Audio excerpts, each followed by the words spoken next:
내 앞에 문도 없고 출구도 없을 때, 그리고 모든 거처를 하나로 대하면서 부득이한 것 속에서 머물 곳을 찾게 될 때, 너는 거의 다 온 것이다. 안녕하세요. 소리로 읽는 책입니다. 오늘은 장자의 문장으로 시작해 보았는데요. 내가 찾던 인생의 답은 이미 다 고전에 있었다. 우승희님의 어른의 새벽을 준비했습니다. 포기하고 싶을 때쯤 거의 다 온 것이다. 어쩌면 지금 포기하고 싶은 어떤 일 앞에 서 계신 분이 있다면 오늘 이 문장이 조용한 응원이 되어 주었으면 합니다. 읽어보겠습니다.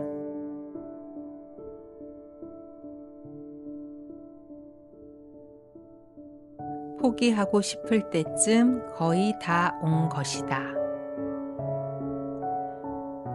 할 수 있는 게 아무것도 없다고 느낄 때, 모든 방향이 꽉 막힌 진퇴양난의 상황에서도 머물 곳을 찾아내야 한다.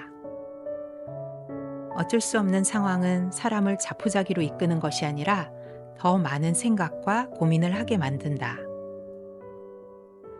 삶이 내 의지대로 이루어지지 않는다고 느낄 때 더욱 강한 의지를 가지게 되고, 부득이함에 나를 맡기는 순간 수능보다는 돌파하려는 욕구가 더욱 커진다.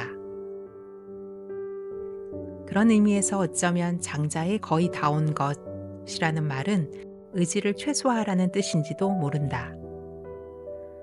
그러나 부득이함 속에서 최소한의 의지는 더 이상 미약하고 보잘것없지 않다. 많은 것을 포기하더라도 절대로 포기하고 싶지 않은 것이 생기는 순간 그것은 더 이상 나약한 의지로만 남지 않을 것이기 때문이다. 아주 작더라도 나의 의지대로 할 수 있는 일, 고전 읽기. 내가 원하는 것이 무엇인지 모르고 그 무엇도 제대로 할 수 없다는 걸 인정하는 게 힘들 때가 있었다. 그때는 어디쯤에 서 있는지조차 가늠하기 어려운 캄캄한 터널에서 무엇부터 시작해야 할지 알 수 없는 참담한 시간들을 견딜 수밖에 없었다. 과거의 내가 만들어낸 현재였기에 누구를 원망할 수도 힘들다는 내색을 할 수도 없었다. 과거의 선택들이 모여 현재의 나를 여기로 이끈 것이지 누군가 선택을 강요해서 얻은 결과는 아니었기 때문이다. 하지만 그런 어려운 순간에 다다르지 못했다면 아마 내가 뭘 놓치고 살았는지조차 생각해보지 못했을 것이다. 어쩔 수 없는 상황에 놓이자 비로소 어떤 마음으로 살아가야 할지 진지하게 고민하기 시작했다. 언제까지 삶에 이리저리 휩쓸려야 할까? 이젠 나름의 생각과 의지를 가지고 살아야 하지 않을까? 부득이함 속에서도 내가 머물 수 있는 최소한의 공간을 찾아야 했다. 나를 이루고 있는 삶을 완전히 부정하고 바꿀 수는 없지만 조금 다르게 생각해 보거나 마음을 키우는 일은 가능할 테니까.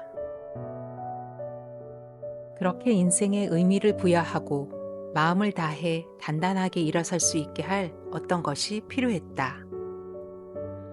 몸이 얽매여 있다는 생각이 들수록 정신은 더 많은 것을 요구하고 부단히 흘렀다.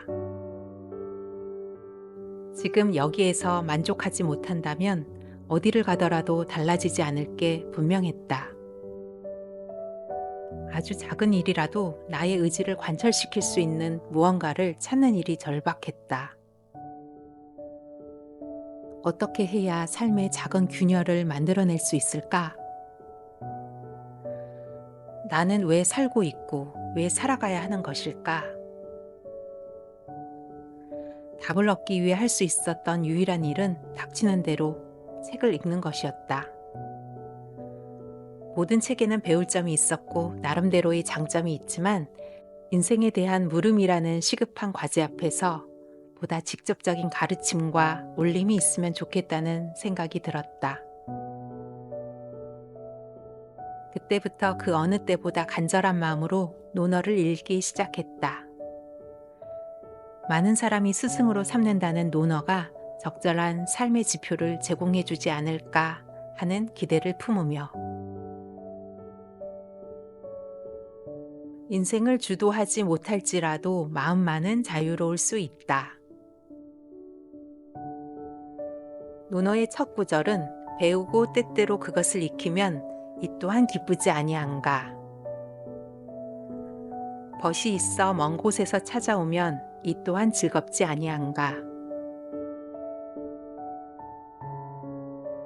남이 나를 알아주지 않아도 원망하지 않으면 이 또한 군자답지 아니한가. 라는 구절로 시작한다. 한 구절 안에 배움의 기쁨, 우정의 소중함, 남이 아닌 나를 위한 삶에 대해서 이야기하고 있다. 꽉 막히고 답답한 상황에 놓이니 이 구절이 이전과 달리 하나하나 새롭고 뚜렷하게 읽혔다.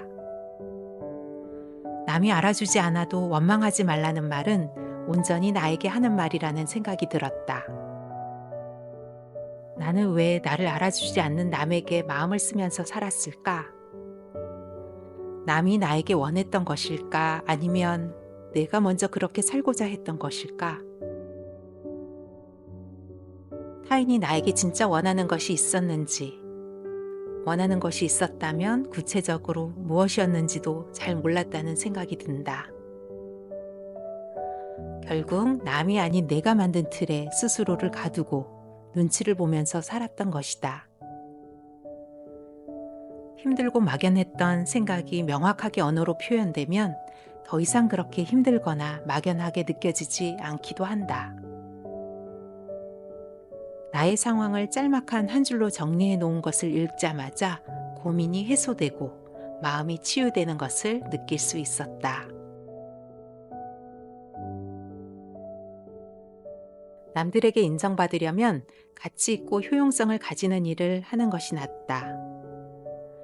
뭐든지 예상할 수 있는 것이 불확실한 것보다 인정받기 때문이다. 그러나 이제는 분명히 달라져야 했다. 가치를 측정할 수 있는 일보다 가치를 측정할 수 없는 일, 많은 사람에게 의미를 가지는 일보다 나에게 의미 있는 일이 무엇인지 찾아야 한다는 생각이 들었던 것이다.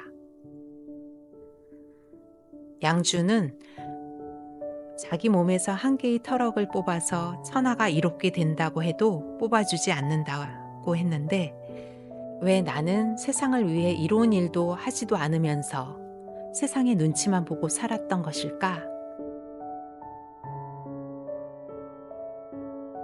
맹자는 사람이란 하지 않은 것이 있은 후에야 무엇인가 하는 것이 있게 된다고 했다.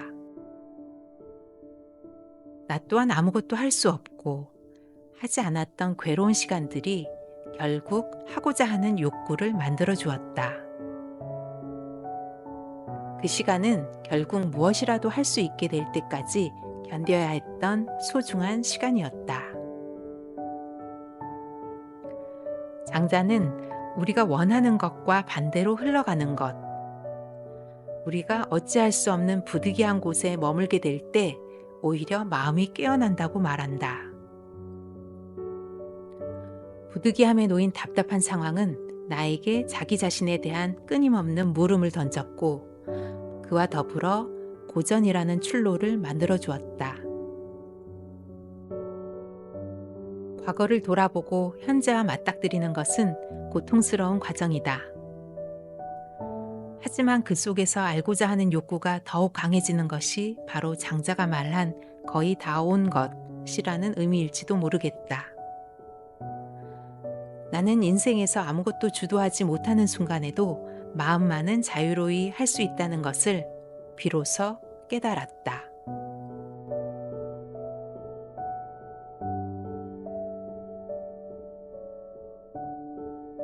고전은 늘 우리에게 조용하지만 단단하게 말해줍니다. 지금이 바로 거의 다 온 순간이다. 오늘도 잠깐이라도 나의 삶을 붙잡는 시간, 함께 해주셔서 감사합니다. 평온한 하루 되시기 바랍니다.